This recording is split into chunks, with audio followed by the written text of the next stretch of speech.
Good morning, students. How are you doing? Great. Okay. So आज हम पढ़ेंगे punctuation. क्या पढ़ेंगे? पंक्चुएशन. सर ये पंक्चुएशन होता क्या है? देखो, पंक्चुएट का मतलब होता है रोकना, ठीक है, बाधा उत्पन्न करना, या फिर हम उसको कह सकते हैं टोकना, या उसको ये भी कह सकते हैं विराम लगाना, ठीक है. तो पंक्चुएट का इंग्लिश में क्या काम है? बहुत अच्छा क्वेश्चन है. तो पंक्चुएट मतलब होता है कि रोकना, विराम लगाना, ठीक है. जैसे अगर हम हिंदी में कुछ बोलते हैं तो क्या हम उसको एक लगातार बोलते हैं या फिर रुक रुक के बोलते हैं? जैसे अगर मुझे बोलना है कि मेरे पास किताब है, पेन है, पेंसिल है, रबड़ है और बहुत सारी चीज़ें हैं. तो आपने देखा मैंने कैसे बोला? मैंने बीच में रुक रुक के बोला. मेरे पास किताब है के बाद में थोड़ा सा रुक गया, पेन है उसके बाद थोड़ा सा रुक गया, पेंसिल है उसके बाद थोड़ा सा रुक गया. यहाँ पे मैंने क्या लगाया? विराम लगाया, एक अपने वॉइस को थोड़ा सा रोका. उसी को बोलते हैं पंक्चुएट करना. तो इंग्लिश में भी ऐसे पंक्चुएशन मार्क्स होते हैं, पंक्चुएशन चिन्ह होते हैं, साइन होते हैं, जिसको हम यूज़ करके अपने लैंग्वेज को और एफिशिएंट बनाते हैं, जिससे कि हम बोलने वाले और सुनने वाले को बात अच्छे से समझ में है. क्लियर है? तो कुछ मार्क्स कौन कौन है? जैसे एपस्ट्रफी. क्या है? एपस्ट्रफी. आपने पढ़ा होगा इस तरह के मार्क, जो उल्टा कोमा होता है ना, उल्टा कोमा लगाते हैं ऊपर की तरफ. तो उसको कैसे यूज़ करते हैं आइए जानते हैं. एंड एपस्ट्रफी आप यहाँ देख सकते हैं, जो साइन है ना, ये इसी को एपस्ट्रफी बोलते हैं. Is used with an S to show that something belongs to someone.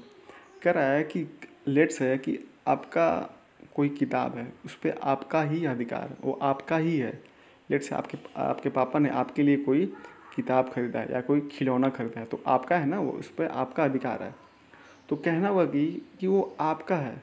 आप अगर बोलेंगे कि मेरा खिलौना है, ठीक है ना, तो किसका साइन लगाएंगे? इसका साइन लगाएंगे, एपस्ट्रफी का साइन लगाएंगे.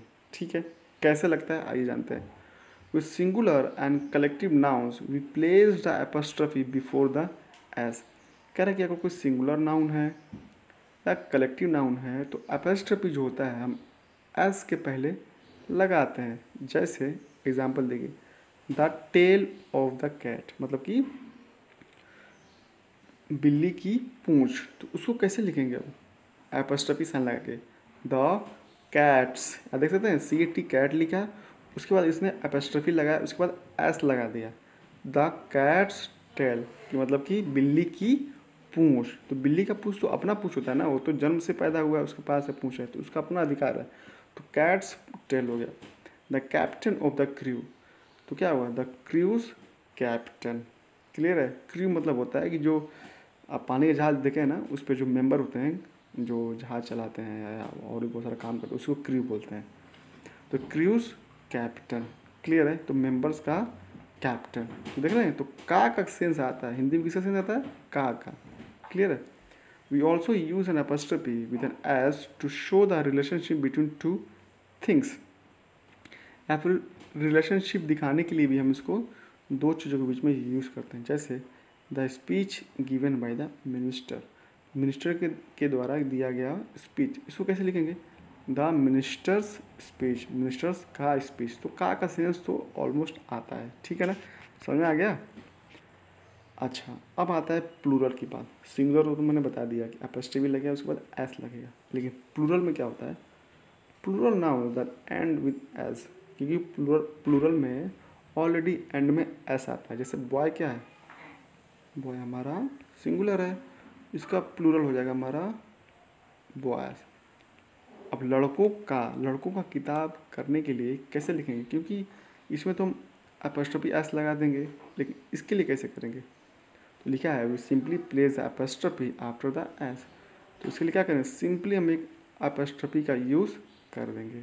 ठीक है, यहाँ देखिए, द शूज वोन by the boys. The boys shoes. हाँ देख रहे हैं ना, एस के बाद एपस्ट्रफी का यूज़ कर दिया. ठीक है, ठीक है.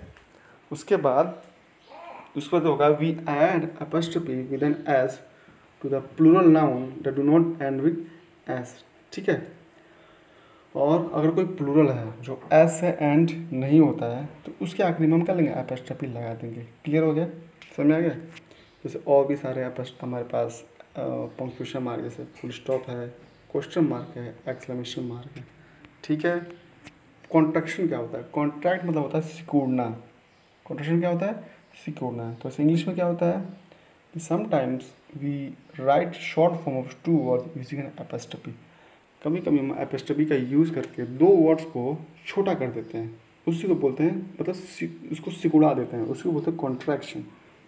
जैसे आई एम को कैसे लिख देंगे, आई उसके बाद एपोस्ट्रोफी लिख देंगे, उसके बाद एम लिख देंगे, ए यहाँ से हमने हटा दिया। फिर यू आर को यू लिख के एपोस्ट्रोफी लगा देंगे, आर लिख देंगे। शीज को शीज लिख देंगे, आई हैव को आई हैव लिख देंगे, ही विल को ही के बाद एपोस्ट्रोफी लगा के डबल एल लिख देंगे। ठीक है।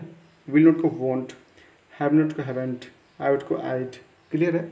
इसको बोलते हैं कॉन्ट्रैक्शन, मतलब दो वर्ड्स को मिला के उसको वर्ड्स का बीच का वर्ड्स गायब कर देंगे और इसमें हम एपोस्ट्रोफी का लगा देंगे। क्लियर है। अच्छा, अब आता है कॉमा।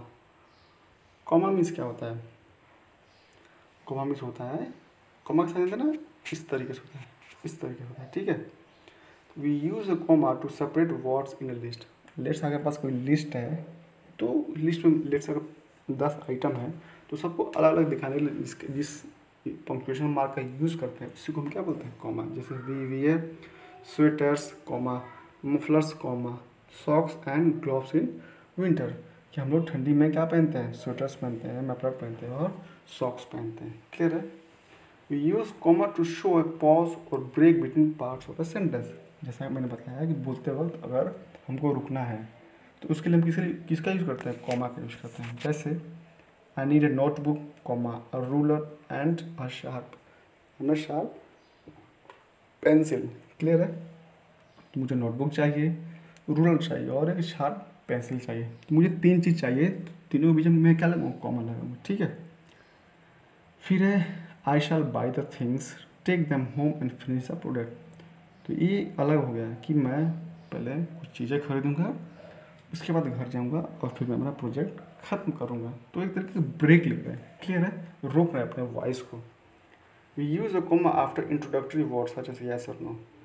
स्टार्टिंग में हम यस और नो लिखते हैं, उसके बाद हम कॉमा का यूज़ करते हैं। जैसे yes I will wait for your call, हाँ बिल्कुल मैं तुम्हारे कॉल का वेट करूँगा। We also use a comma to separate the name of the person being spoken from the rest of the sentence.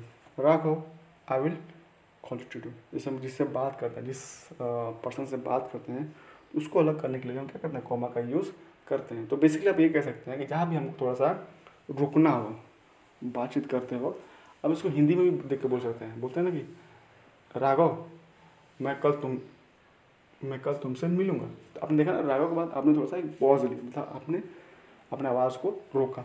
तो वहाँ भी हम कॉमा का यूज़ करते हैं। ठीक है बेटा, आई होप ये आपको अच्छे से क्लियर होगा। But still you have doubt, you can call me or give a message into the WhatsApp group. Okay, beta. Bye bye. Take care.